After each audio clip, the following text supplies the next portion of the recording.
Hey everyone, I would like to invite you to the City of God's annual conference with the theme being Your Kingdom Come, Your Will Be Done from Matthew 6:10. And this year's conference will be hosted by Pastor Flavien Kazadi. One of the guest speakers will be Prophet Moses and the other one being Pastor Maximilian. And it is starting October 17th to October 21st. From Wednesday, October to the Saturday, it will be at 6 p.m. and on Sunday, it will be at 10 a.m. Welcome your friends, come, bring everyone, and let's praise the Lord. Thank you. Hi everyone, my name is Sister Sarah, and I'm personally inviting you guys to our annual conference. It's going to be Your Kingdom Come, Your Will Be Done. I hope to see everybody here in Jesus' name. Thank you so much. Bye-bye. Igela coiffe ikote Papa na Kerouan, éternel Kenaya Kanda, taba, ikote Sensi Nganda taba Fenenene Nganda taba Chez Hugues la coiffe ikote Papa na Kerouan, éternel Kenaya Au 174 avenue Aristide Briand, 93 320, les pavillons sous bois. À la petite porte à gauche, association Hugues Ikoté.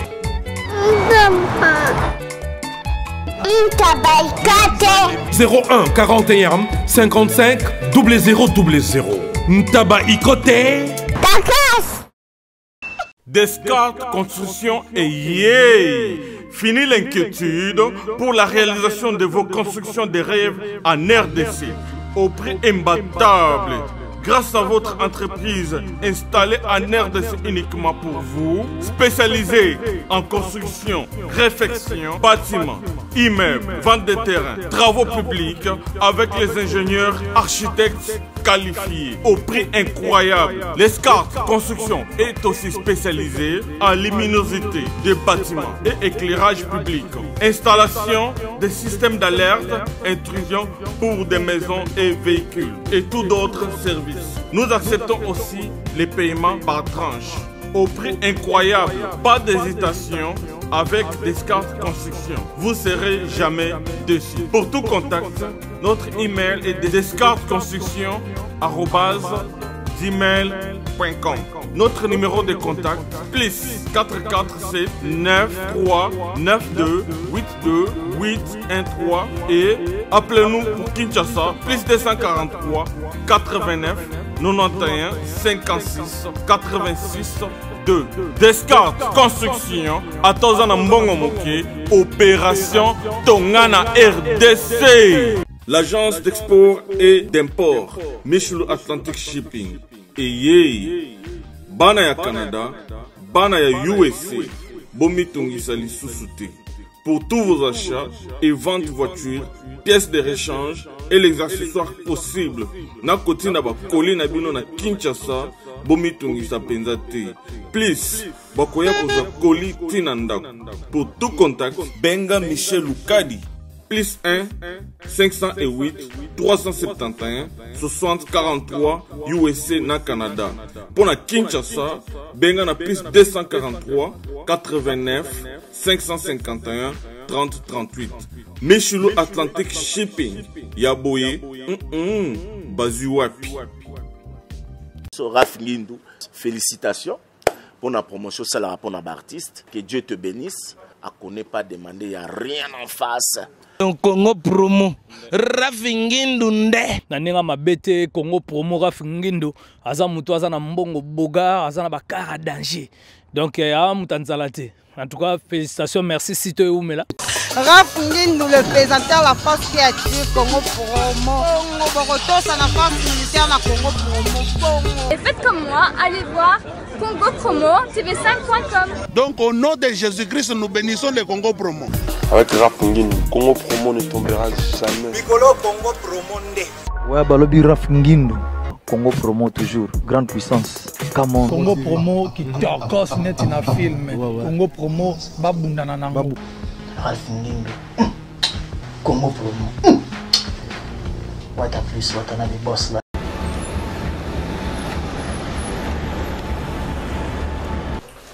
Ingeta bayaya, ingeta bambuta, yenge na bino.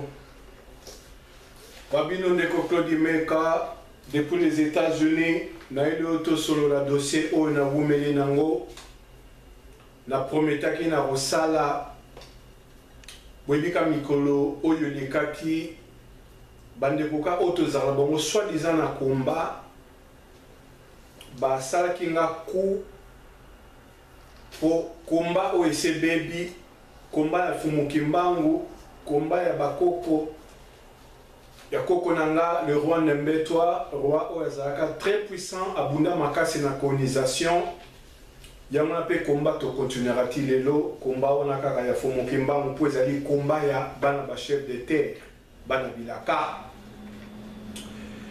bandeko ba pirataki yango na décourageaki mukeme siko pena na lobi na ikampiko na kotika bongo te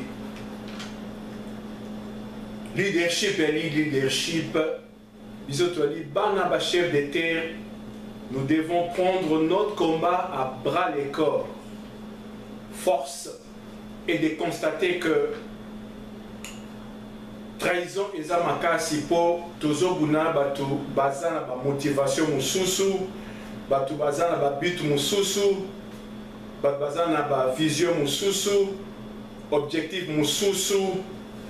Et puis, tosangani metebelo tozo salate ensemble pour to zali bato to yokanite ke tozo bundela nini ba o bazo bundela pouvoir bazali ba o bazo bundela buzz bazali bon eza compliqué mais biso lokola to continuer la combat o ba koko na biso ba sala résistance ndenge banana ba 16e siècle déjà yango biso tozo continuer yango ndenge tozali awa libanda lelo titre ezali que Jésus n'a jamais existé. Jésus ezali mythe créé par des mythologues parce que soit Hollandi balobaka Jésus est le roi des Juifs mais bango ba juif bandi marate que Jésus aya déjà donc Jésus pour la bango nanu abotamate histoire oya Jésus ya monde to solo la lelo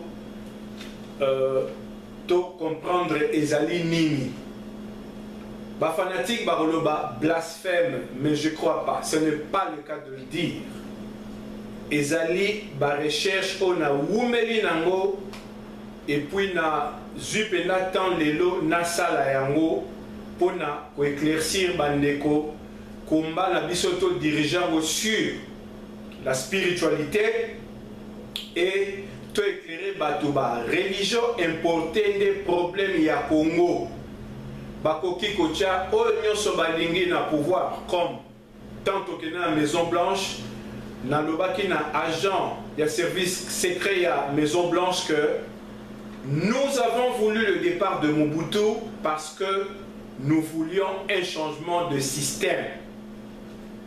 Nous n'avons pas voulu un changement d'homme. Mais ça a été le cas. Yangomoni Ezo continue bongo. Sur le botanique tina Rwanda voisin, Boroyo Kagame a kangi 6000 églises.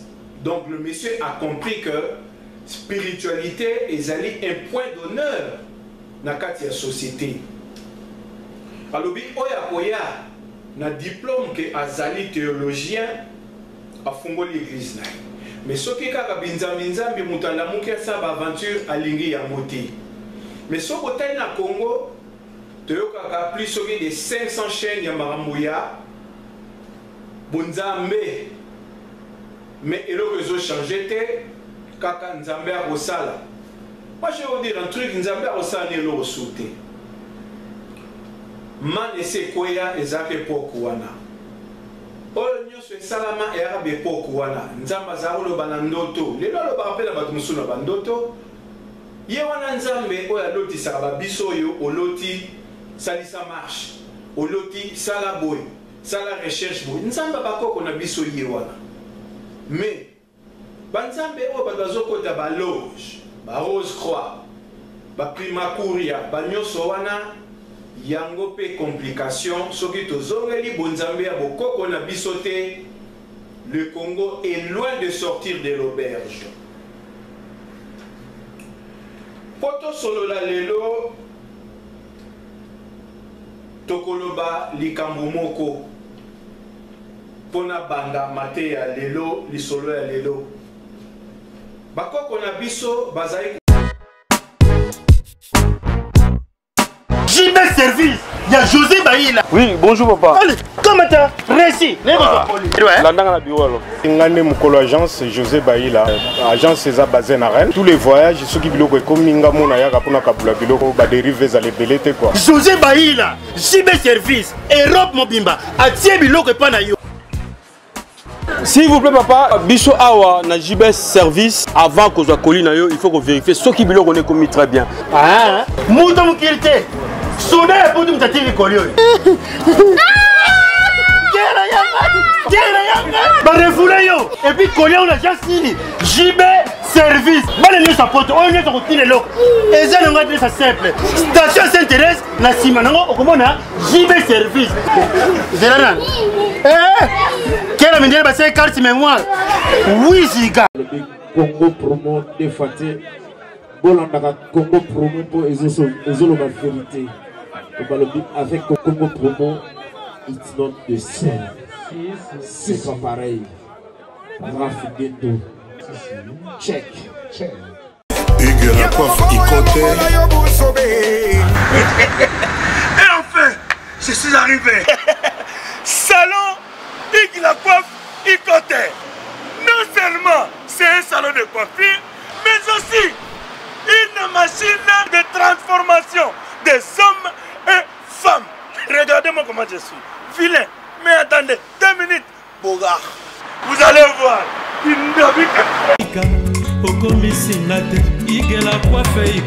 Hugues la coiffe Ikote. Votre salon de coiffure mixte afro-européen situé sur la Nationale 3 au 174 avenue Aristide Briand, les pavillons sous bois.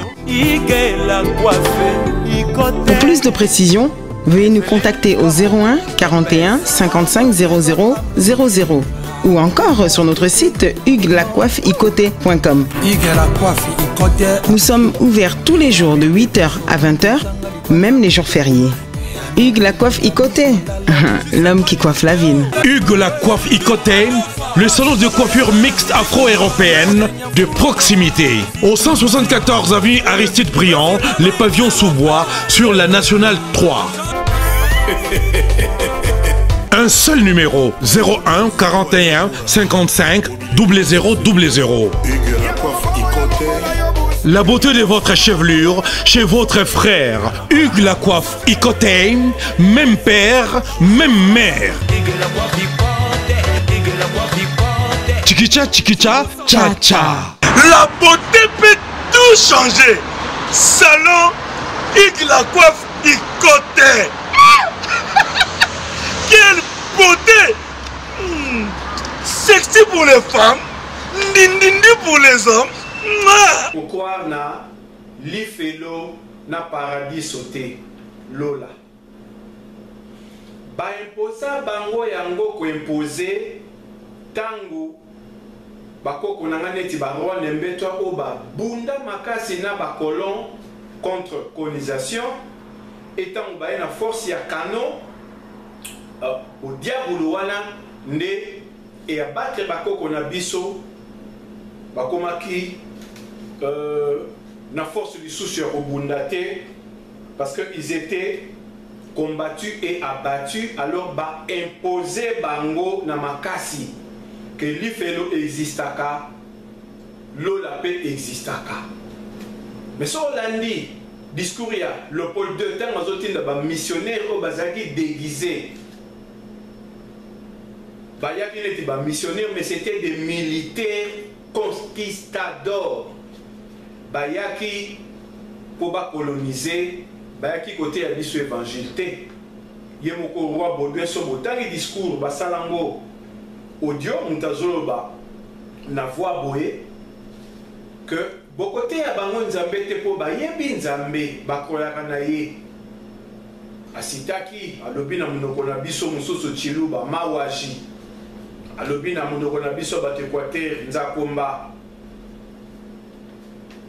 mvumulolendo alobaki na balangue nyonso alobaki même na swahili alobaki na balangue nyonso oyo ya otoba balangue nationale ya mboka na biso mungu na swahili mpona bosa te nga na ntango na lubumbashi elingaki koéchappe moke mpo boye biso kamere epeli ekomaka ndenge mosusu.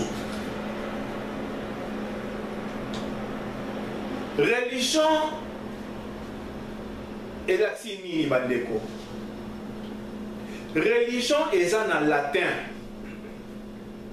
Religion elakisi soumission, ko se soumettre. Babengi yango na latin religere. Mais soki tolobi tosalela eloko nzambe atikela biso na kati ya mutu na biso oyo ezali ordinateur po ya tika nyonso atikela biso cerveau yango nde kosala nyonso cerveau moto ezocreye même caméra ezofilme nga cerveau moto ecreye oyo nga na simbi oyo na nde na préparé ezala bafeuille oyo bastylo oyo nga na préparé dissertation oyo naza kosala introduction oyo natangaki ke na dissertation basalaka introduction développement et puis osali moralité oyo abengaka conclusion ezali ka mayele oyo nzambe azopesa bato na bongo na bango yango bainvention ezosalama mais kozela te oyo nzambe akosala lisusu nzambe atikeli yo cerveau utilise cela à bon escient. Kozela te akosala lisusu. Moi je crois plus que nzambe akosala lisusu.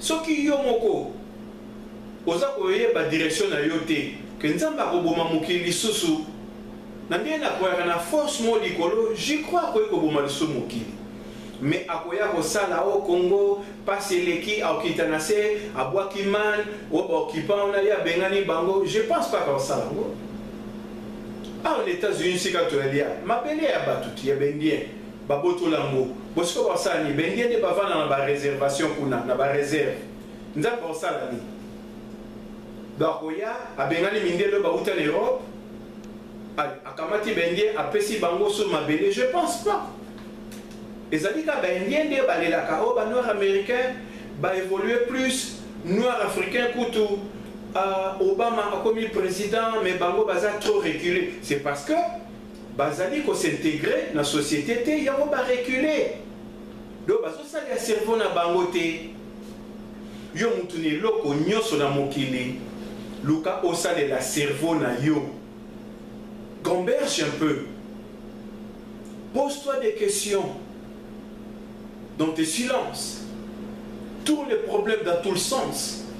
Mais les cambo ezoelanga eza nini nacha cerveau nanga en exergue oko comprendre peut-être amso bon problème nanga tamso ezali na lingi bandeko mingi nazo salisa mingi ya on bima trop couillon aussi la résolution donc eloko na ngina loba wana bandeko religion ezali eloko oyo et travailler na colonisation yango bomoni l'esclavagisme et salami après kokoma colonisation la religion y est pour beaucoup mais yé otobengaka nzakomba nzambe na biso asala religion te alors soumission oyo euti na latin balobi religere religion la question est celle-ci celle de savoir se soumettre à qui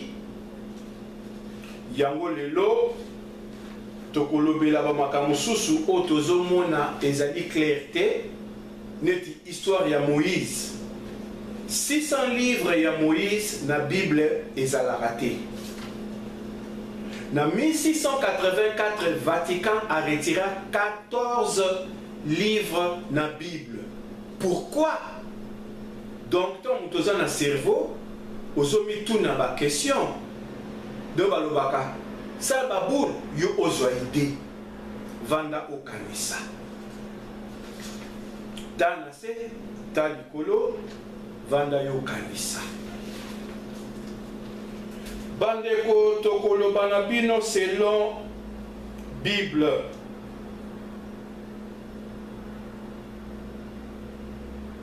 na ebandeli muto tozolobela lelo po tolobela Jésus et puis tolobela religion parce que ça va de pair. Personnage tobengaka Jésus ne bandeli bazali kobenga ye Jésus te bazalaka kobenga ye Yahoshua nako epele po bandeko mosusu ba comprendre. Y A H A S H U A. Pour à l'époque lettre J ezaki coexistait T. Mais sur votre côté la version Bible le comment la version belé King James roi d'Angleterre oya bebana na batu o bazaki ba séparatiste et puritain o baye ko sa l'esclavagisme baye ko boma baende ba botol ba mabele awa ba wela kinini ba bayaki na parlement bazaki ba religieux ba baye ko sa la religion protestante parce que King James aussi ba ndenge nga nazali nzambe navandi na trône navandi na ngwende ya nzambe awa na se na lokola nzambe awa na se bango babi non yoko za nzambe te abandi ko persécuter bango bakimi esika liboso bayaki na New England na Nouvelle-Angleterre esika ngai na vandi baye ko sala colonie ya liboso Massachusetts Bay Massachusetts o boyebi capitale nango Boston. Donc États-Unis et bandaki awa na Nouvelle-Angleterre. Na yekolo ba histoire wana te mais bazaki ba religieux wana makamba sala awa so ba yebisio okondima te ke baki ba religieux ba indien bandimaka bango po bazaki na division entre bango ba Cheyenne ba koboma ba Apache ba Algonquin ba koboma ba Sioux ba Cheyenne ba koboma Cherokee. Donc bazaki ndengwana alors ceux qui minde baye bauti en Europe baye li bango arme à feu bazaki ko pesa bango place bavana bango po arme à feu et ko protéger bango tango bandeko na bango mususu benge bakoya ko attaquer bango bako se défendre na masasi otobengi mondoki o bakoko na biso bengaka bondoki yango to baka bondoki eloko ya mystérieux, il y a mystique. Jésus otolobi nakolakisa bino ba photo oyo ekoki pe kolakisa bino mwa ba illustration pour beaucoup ka comprendre makambo nazoloba lelo. Nakobanda na photo ya liboso oyo ezali ba plaque oyo ebombamaka na mutu moko babengi Hassan Saida. Ba plaque oyo soko tali awa ozomona elongi ya mutu. Elongi ya mutu wana ezali mutu moko babengaki ye Oris. Oris wana asalaki histoire na ye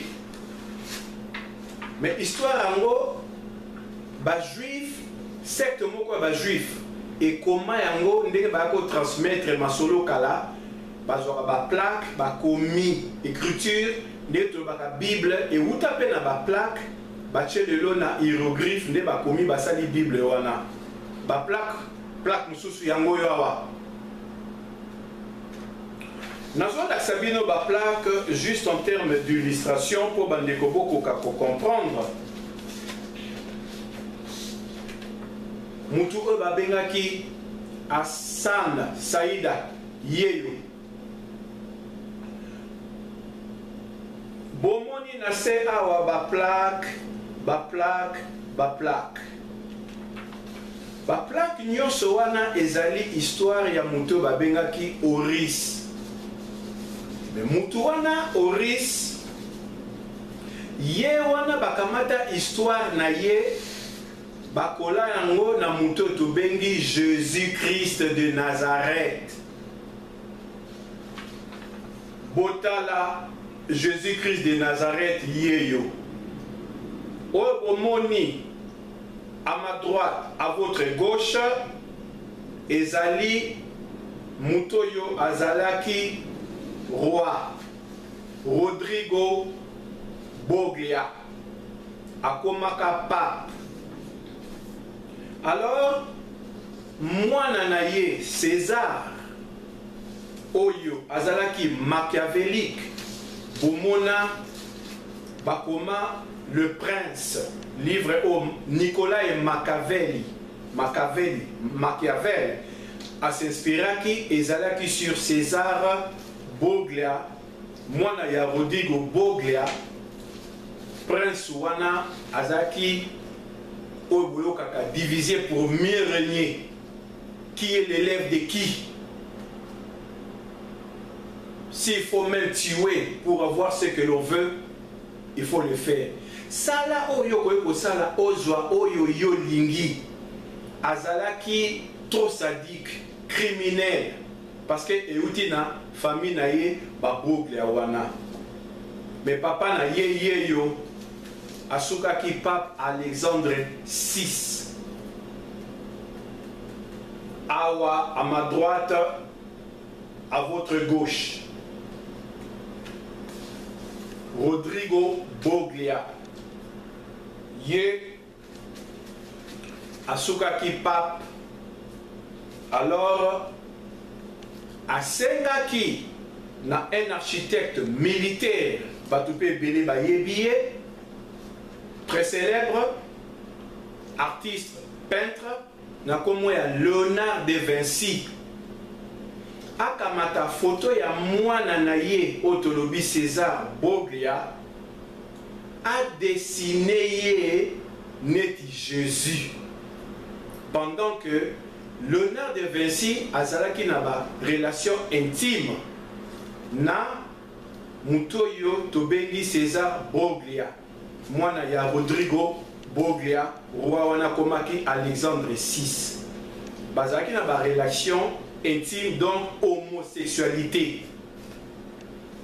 Léonard de Vinci a dessiné et longi ya mwana ya Rodrigo Boglia otobengi César Boglia bakamati bakole yango basali mythe bato tobengaka ba mythologue ba créer mythe moko Jésus-Christ de Nazareth na histoire ya mutoyo tobengi Oris.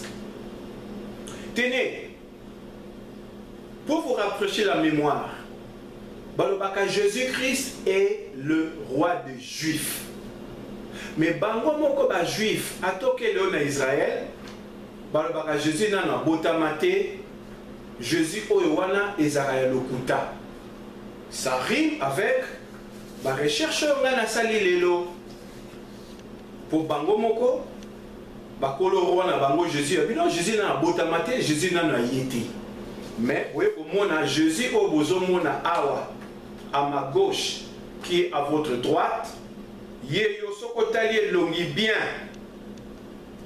au poussi pembeni akokani na papa na ye oyo tobengi Rodrigo Boglia oya komaki Pape Alexandre VI. Donc ba mythologue ba kamati ba plaque ba zui histoire ya Oris oyo mutoyo Hassan Saïda Agarda le na utola Sabino elongina epe yangoyo ba connaît histoire wana ba salé biso mythe par les mythologues Jésus-Christ de Nazareth. Et le lot tokolobela makambuana et puis tokolobela paix religion. Le bas blesse ici entre la religion et ce que nous avons comme personnage, Jésus-Christ. Na kote un peu na makomi pour to koka koke de selo dissertation ndenge na introduire si qu'on a développé et puis na resuka na moralité na sali otobengaka conclusion parce que faut tozala rationnel hein tozana logique ba idée et que les succinctement et ba illustration pour bandeko bakoka ko comprendre recherche na sali et qui par hasard et qui inspiration kata ndenge yaka ya bakoko nanga po boye baka yango peuple nyonso oyo a reniaka ancêtre na ye descendance na ye pe ekorenie ye nga na lingi te progéniture nanga descendance nanga lobi erenie nga na lingi ba démarche na zo sala lelo ba vidéo na osala mukonga na ozala te po na éternité descendance nanga loba pe ah vie wana Claude Meka mwana liputa oya kroyaka na fumuki mbangu ya ntungunwa alobaka pe makambo mais prophétie en fumuki mbangu ezali muto akokomaka président kobongisa Congo na début ba Holanda yete bato muke ba Holanda ye mais ba comprendre na sima donc ba vu le quoi ba komo welango na makambo ezanga tina makamba motuya oyo azali mwana penda ya nzambe akamata attention na ye abwaka lisu na ye na video oyo po ezali salut ya tout un peuple toke bana religion yango mutu ezali problème na Congo donc naza orienté combat nanga vers ko la Moussa congolais ayeba que religion ezali mbeba on roule à mbeba tozongela makomi ya dissertation o ezali wa bandeko n'antiquité bakomi awa ndenge nga nasali ba recherche nga na komi na ba recherche nanga na kotangela bino bandeko n'antiquité bato ebele batelemelaki religion ba illustre ngo awana épicurisme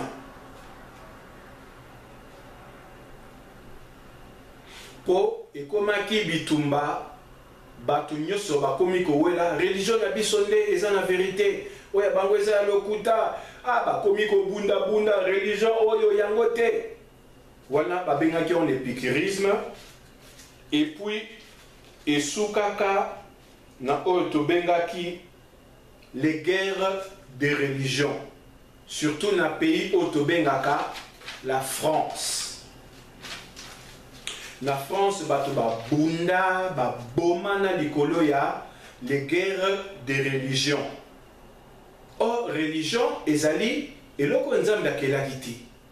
Po bakoko na biso baki spirituel baki bato ya losambo te prière. Bango akozala moni ah banyamezo bimatenga mboyo babeleli nzakomba na bango ah nzali koti na mboka pesa biso mayele po kotize cerveau nazongi na maloba na lobaki pesa biso mayele to la mukalobi la kisa biso kote to kota to boma nyama to lesa mboka bakula muka ba inspiration boko tabo tamba okota retourna ba ona bokila tala banyama mboka nzali sili bakoko na biso ba fonctionnaka bongo lelo religion e na balosambo anzambe ezali boye bo ezali bokoko na biso te il faut toluka tondi manzambe azali mozalisi mokeli na biso mais nzambe wana tondima oya bakoko na biso toboya ba religion importée kosambela soko tali ba arabe ndenge bakonizaki ba espagnol l'autre ba 400 ans que ba Bouddha ba arabe tout le monde attend ba Bouddha ba arabe ba espagnol ba komara prospère pour religion islamique ou ezaki foutaise mais biso tozana na 200 ans kaka o bazo maté biso maintenant to comprendre té d'autres tozana nzela molai na kotinda bandeko oyo soka ko tchate mena makamna zolo ba balanda discours nali kotanga ngo nyoso ate alobaka yango bachango na ndenge moko ya voix ya roi Léopold II discours na ye na ba prêtre et pasteur missionnaire en Afrique eza na YouTube bo beta yango bino mo bolanda oyo aza koloba bien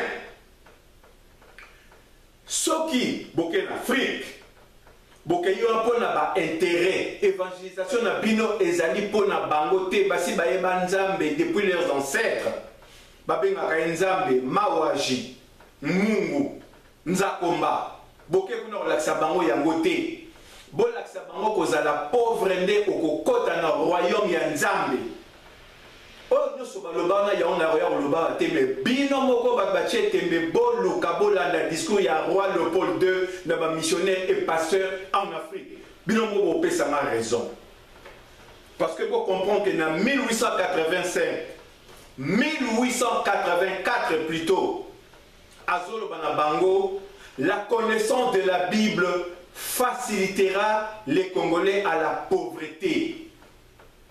Si vous bazar le banabango, boye bakake, bike kona bango, bakoki ko koma très puissant bakoki ko buna biso la mystique na bango et que lobi ba bengane biso. Bosa la tout, baye bake bokoko na bango ezali diabulu. Balinga kaka bokoko ya biso. Alors, biso nde tozali wana tosambela na banzambe yo. Ya bisote wana bakoko na biso bazala kosambela to koma kosambela nzambe ya baninga soko la neti ba japonais tamba koloniser bango balobaka bozwa nyonso please bosimba côté spiritualité na bisote botike ya biso spiritualité na bango pour bayebaki problème ya Congo ya problème ya spiritualité nzamba sa tio cerveau na mutu atio cerveau et neti ordinateur oyo kosala babulu ozwa idée Bazolo va bien. Apprenez-le à croire et non à raisonner. Congolais ont raisonné comme un ventre affamé. N'ayez pas ça la moralité awa. Ce qui vous continuez kaka. Congo ndenge zamboka sa problème na biso nzamba kosala nzamba asonelo kwa kosala te. Apprenez-le à croire et non à raisonner. Tant qu'on a raisonné, na sali ba recherche na ko mona que non. Il y a anguille sur roche. Toluka nzela ya ba koko na bisoko bakanga biso nzela parce que royaume otozara nango bokoko na biso de ba frena biso toyeba noblesse na biso te toyeba spiritualité na biso te c'est là où le bas blesse eza wabino ndeko Claude Meka na ko suka awa na mate ya lelo na ba recherche na sali tozongela bokoko na biso et non au Mobutu baka recours à l'authenticité mais recours à l'authenticité. Ingeta Matondo.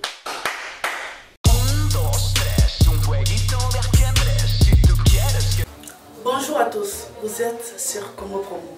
Si vous aimez plus de vidéos, cliquez le bouton en bas, abonnez-vous à masse. Moi, Bérodès, je me suis déjà abonné. Il reste que vous.